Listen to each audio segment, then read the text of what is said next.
Hello everyone, आपका स्वागत है हमारे यूट्यूब चैनल पर। आज मैं आपको बाल विकास या बाल मनोविज्ञान का एक चैप्टर होता है, बाल मनोविज्ञान का इतिहास, इसको कवर करने जा रहा हूँ। इसके काफ़ी क्वेश्चन इस टॉपिक से परीक्षाओं में आते रहते हैं और ये topic MP TET, UP TET, REET, C TET आदि परीक्षाओं के लिए बहुत लाभदायक रहेगा। तो चलिए शुरू करते हैं। बाल विकास शब्द का सबसे पहले प्रयोग रिपब्लिक नामक पुस्तक में किया गया, जिसकी रचना 427 से 400 ईसा पूर्व के लगभग प्लेटो ने की थी। अतः प्लेटो को बाल विकास या बाल मनोविज्ञान का जनक माना जाता है। इनको बाल मनोविज्ञान का जनक एवं पिता भी कहा जाता है। कहीं क्वेश्चन आ जाता है बाल मनोविज्ञान का पिता किसको कहा जाता है, तो प्लेटो को कहा जाता है। क्यों कहा जाता है? क्योंकि इनकी जो पुस्तक थी रिपब्लिक, इसमें सबसे पहले इस वर्ड का वर्णन किया गया था या बाल विकास का वर्णन किया गया था। आगे चलते हैं। 17वीं सदी में इटली के शिक्षा शास्त्री कैमिनियस ने धनी वर्ग के बच्चों की शिक्षा के लिए सन 1628 में स्कूल ऑफ इन्फेंसी या शिशु का विद्यालय नामक एक संस्था स्थापित की और इसी नाम पर एक पुस्तक भी जारी की या इसी नाम पर एक पुस्तक बनाई या पत्रिका जारी की। क्या हो गया? इन्होंने अमीर वर्ग के बच्चों को लिया, एक विद्यालय बनाया और उनका क्रमबद्ध अध्ययन किया कि शिशु कैसे विकास करता है या कितनी एज में क्या क्या कलाएं करता है या कैसे मूवमेंट करता है, कितना बढ़ता है। तो ये सब इन्होंने एक मैगजीन या एक पत्रिका में लिखा, उसको इन्होंने पब्लिक किया या जारी किया। तो जो आम जनता थी वो नाराज़ हुई, क्योंकि इन्होंने धनी वर्ग के बच्चों को लिया था, जिससे कि निम्न वर्ग और मिडिल क्लास या मध्यम वर्ग नाराज़ हो गए। उन्होंने क्या कहा कि अगर धनी वर्ग के बच्चे ही सब कुछ हैं तो हमारे बच्चे के बच्चे नहीं, क्या वो ग्रोथ नहीं करते हैं? इनको इस गलती का एहसास हुआ और कैमेनियस ने 1659 या 1659 में अपनी एक और पुस्तक जारी की, जिसका नाम था ऑर्बिस विक्टस या नैतिक आचरण। इसमें क्या किया? इन्होंने सभी वर्ग के बच्चों को लिया और इनके विकास का इस पुस्तक में विवरण किया, जिसके कारण इनको क्या हुआ? पब्लिक ने बहुत प्रेम दिया या प्यार दिया इस पुस्तक को और इसको माना भी गया। इनको अच्छी खासी सफलता मिली इस पुस्तक को। फिर 18वीं सदी में जैसे जैसे इसका इतिहास बढ़ता गया, 18वीं सदी में स्विट्जरलैंड के शिक्षा शास्त्री पेस्टालॉजी ने अपने 3.5 साल के पुत्र के बाल विकास का क्रमबद्ध अध्ययन किया तथा बेबीग्राफी या बाल कथा नामक पत्रिका में सन 1774 में बाल विकास का सबसे पहले वैज्ञानिक विवरण किया। अतः इन्हें बाल विकास का या बाल मनोविज्ञान की वैज्ञानिक विचारधारा का जनक कहा जाता है। इन्हें बाल मनोविज्ञान का उपजनक भी कहा जाता है। क्यों कहा गया था? इन्होंने सिर्फ बोला था, जो ये कैमिनियस थे और प्लूटो थे, इन्होंने सिर्फ मोटा मोटा अंदाज़ा लगाया था, लेकिन जो पेस्टालॉजी थे इन्होंने अपने ही बालक पर ये प्रयोग किए, उसको कैसे ग्रोथ होता है उसने, या जो बच्चा होता है छोटे में हाथ की मूवमेंट कैसे करता है या किसी वस्तु को देख के उसको पकड़ने की कोशिश क्यों करता है, ये चीज़ें उन्होंने समझी। इस चीज़ को समझा और नोट किया। इस पूरे क्रियाकलाप उन्होंने नोट किए, ये पूरे क्रियाकलाप, और एक पुस्तक में समाहित किए और ये पुस्तक बेबीग्राफी नाम से जानी गई है, बाल कथा नाम से, और इसको पब्लिक किया। चूँकि इन्होंने एक साइंटिफिक तरीका बताया था, इन्होंने प्रयोग करके कहा था या वैज्ञानिक तरीका बताया था, इसीलिए इनको वैज्ञानिक विचारधारा का जनक भी कहा जाता है। इन्हें बाल मनोविज्ञान का इसी कारण उपजनक भी इसी कारण कहा जाता है। 18वीं फिर बाल मनोविज्ञान का इतिहास थोड़ा बड़ा, तो 18वीं सदी मतलब 1700 के आसपास, सन 1700 के आसपास 18वीं सदी में मनोविज्ञान दो विचारधाराओं में विभक्त हो गया। एक थी दार्शनिक विचारधारा और दूसरी थी वैज्ञानिक विचारधारा। दार्शनिक विचारधारा के जो जनक माने जाते हैं वो अरस्तु माने जाते हैं, जिसके अनुसार बाल विकास आत्मा परमात्मा की देन है। मतलब अरस्तु के जो वैज्ञानिक थे सपोर्टर, जो कुछ वैज्ञानिक अरस्तु का सपोर्ट करते थे और कुछ वैज्ञानिक पेस्टोलॉजी का सपोर्ट करते थे। जो अरस्तु का सपोर्ट करते थे उन्हें दर्शन शास्त्री भी कहा जाता है, और जो पेस्टोलॉजी का सपोर्ट करते थे उन्हें वैज्ञानिक विचारधारा का वैज्ञानिक कहा जाता है। आगे आप देख सकते हैं दर्शन शास्त्री जो होते हैं, एक दर्शन शास्त्र अलग से आता है, इस सब्जेक्ट से अलग होता है। दर्शन शास्त्र मनोविज्ञान की शाखा के रूप में निकलता है, जो अरस्तु द्वारा कह सकते हैं अपन कि अरस्तु द्वारा जनित है या जनक है उनके। इनका क्या कहना है, दर्शन शास्त्रियों का जो बालक मूवमेंट करता है, बढ़ता है, कैसे बढ़ता है वो बालक, आगे पीछे गोरा काला है, कैसे होता है वो, अपनी लंबाई के अनुसार ग्रोथ करता है, कैसे करता है, ये सब भगवान जानता है। इन्होंने कहा है जिसके अनुसार बाल विकास आत्मा परमात्मा की देन है। मतलब भगवान चाहेगा तो बच्चा मोटा होगा, पतला होगा, लंबा होगा, नाटा होगा, काला होगा, गोरा होगा इत्यादि। इन्होंने कहा कि भगवान जैसा कहीं चाहेंगे बालक वैसा होगा। इसमें वैज्ञानिक विचारधाराओं के जो वैज्ञानिक थे उन्होंने कहा अगर ऐसा होता तो अफ्रीका में भी गोरे लोग होते, वेस्ट इंडीज में भी गोरे लोग होते। भगवान सबको काला तो नहीं चाहता ना, एक तो गोरा बनाता।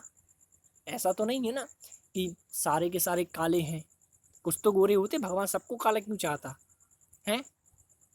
अमेरिका में भी काले होते हैं, कनाडा साइड है वहाँ पूरे काले क्यों नहीं हुए? या भगवान चाहता मोटे हैं तो मोटे मोटे मोटे क्यों नहीं हुए पूरे हैं? वैज्ञानिक विचारधारा ने ये कहा तो दर्शन शास्त्री चुप हो गए, तो इसको थोड़ा गलत माना गया। फिर वैज्ञानिक विचारधारा पे चलते हैं। वैज्ञानिक विचारधारा इसके जनक पेस्टोलॉजी हैं, जिनके अनुसार बाल विकास वंशानुक्रम एवं वातावरण के प्रभाव से होता है। आप एक चीज देखिए, ये पेस्टोलॉजी जो है ये पहले भी आ चुके हैं अपनी, ये अंडरलाइन कर देता हूँ, ये पेस्टोलॉजी पहले भी आ चुके हैं अपने। पेस्टोलॉजी कब आए थे? वो इन्होंने अपने 3.5 साल के बच्चे के लिए प्रयोग किया था। इनका कहना था कि अगर बालक ग्रोथ करता है तो घर का माहौल कैसा है, या माता पिता उसके कैसे हैं, आसपास का माहौल या वातावरण कैसा है उसका, इन लोगों का कहना था। अगर बच्चा ग्रोथ कर रहा है, आप एक चीज़ देखिए, जिसके माँ बाप लंबे हैं तो बच्चा भी लंबा होगा, ये वंशानुक्रम के अनुसार है।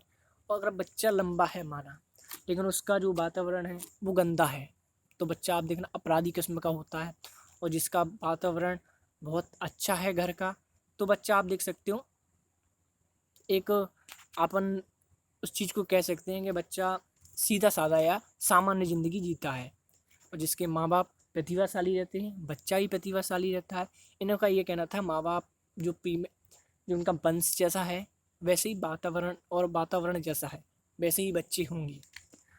आगे चलते 19वीं सदी में जब दुनिया पूरी ग्रोथ कर रही थी तो अमेरिका कैसे पीछे रह जाए। तो देखिए अब अमेरिका भी इस चीज़ में अपना इंटरेस्ट जगा लेने लगा और फिर आगे चलने लगा। फिर उन्होंने 19वीं सदी में अमेरिका में बाल विकास आंदोलन चला, जिसके अंतर्गत स्टैन हॉल ने बाल विकास के अध्ययन के लिए अमेरिका में सन 1894 में चाइल्ड स्टडी सोसाइटी या बाल अध्ययन समिति का गठन किया, अतः इन्हें बाल अध्ययन का जनक कहा गया था।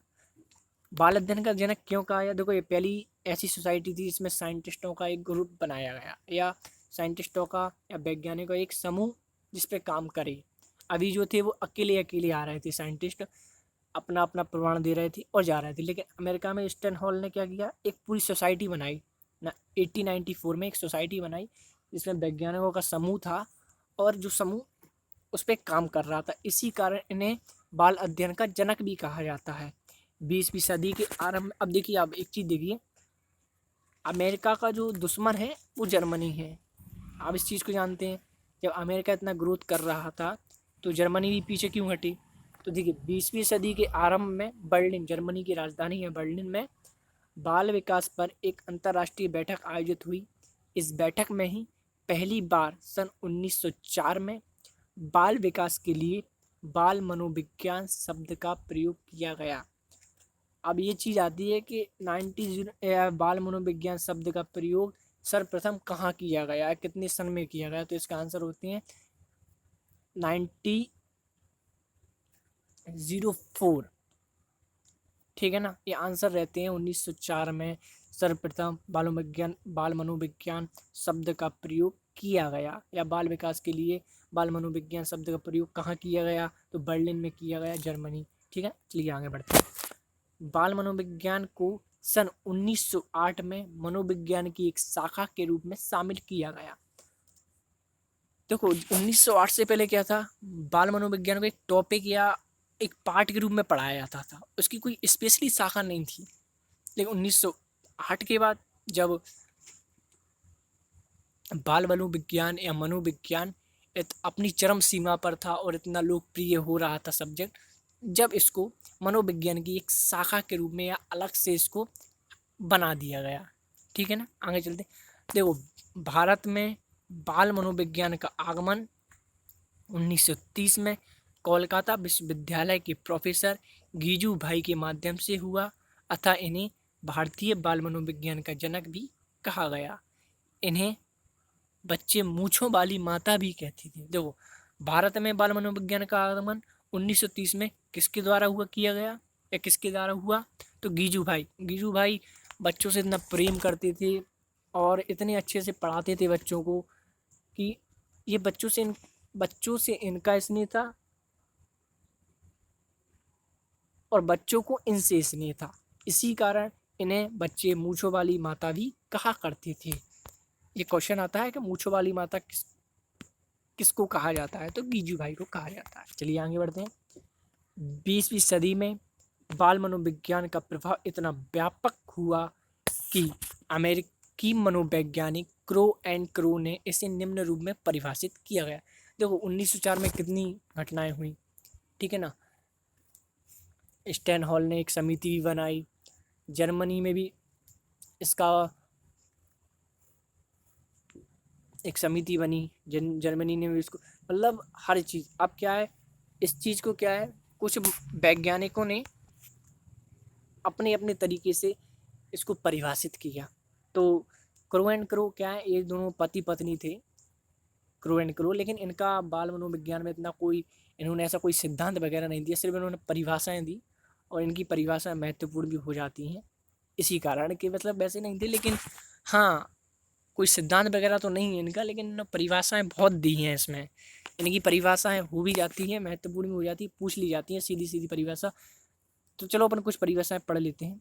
क्रो के अनुसार पहली परिभाषा है 20वीं शताब्दी बालकों की शताब्दी है, पहली परिभाषा। दूसरी है बाल विकास को ही बाल मनोविज्ञान कहते हैं।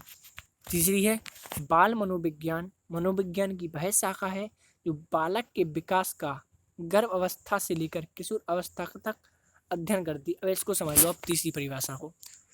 बाल मनोविज्ञान की वैसे आप एक चीज देखना, गर्भावस्था से कैसे बाल मनोविज्ञान, अब हर बच्चा गर्भावस्था में लात मारता है, ये चीज़ देखते हैं आप। माँ बाप के माँ के पेट में हर बच्चा लात मारता है ना, तो मूवमेंट करता है, तो उसको समझते हैं, ठीक है ना। किशोर अवस्था धीरे धीरे, आप एक चीज़ देखना, गर्भावस्था में जब वो शेष अवस्था में आता है तो उसका विकास बहुत जल्दी जल्दी होता है। बच्चा देखना हाथ पैरों की मूवमेंट करने लगेगा, धीरे धीरे जल्दी बढ़ने लगेगा। जब वह बाल्यावस्था में आता है तो वह थोड़ा थम सा जाता है। आप देखते हैं ना, छोटे में बच्चा बहुत मोटा रहता है, लेकिन बाल्यावस्था में पतला हो जाता है, लंबा हो जाता है लेकिन पतला हो जाता है और एक थम सा जाता है। बोलते हैं अपना बच्चा ये तो छोटा ही रह गया। तो यही कारण है, उतार चढ़ाव रहते हैं। किशोर अवस्था में आता है जैसे ही, तो आप देखना बच्चा अपने आप को हटके बताना चाहता है, समाज से हटके, या मेरे ही सब सुने।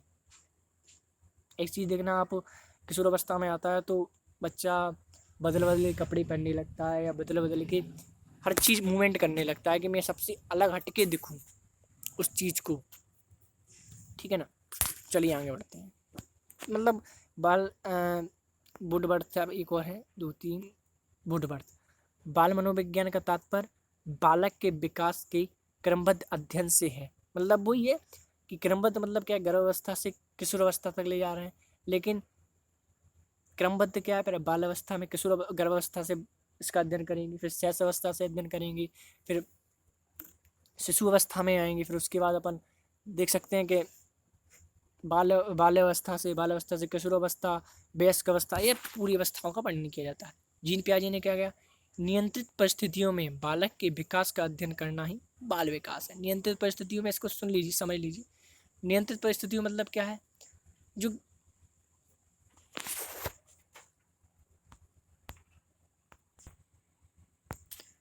नियंत्रित परिस्थिति मतलब कैसी, कुछ बंधी हुई मूवमेंट, मतलब आप देखना समय वही है लेकिन अध्ययन उसका पूरा करना है आपको, बच्चा कब मूवमेंट कर रहा है, क्या कैसे कर रहा है, ये चीज़ अपन को पूरा देखना पड़ता है। तो ये नियंत्रित परिस्थितियों में बालक का अध्ययन करना ही मनोविज्ञान है। और किसी का इस सब टॉपिक्स पर कोई भी डाउट हो या कोई भी दिक्कत हो तो आप कमेंट बॉक्स में लिख सकते हैं, वहीं पे आपका निराकरण किया जाएगा। और कोई भी दिक्कत हो आप लिख सकते हैं, वो आपके लिए पूरी समस्याएं हल की जाएंगी। थैंक यू एंड सब्सक्राइब करें चैनल।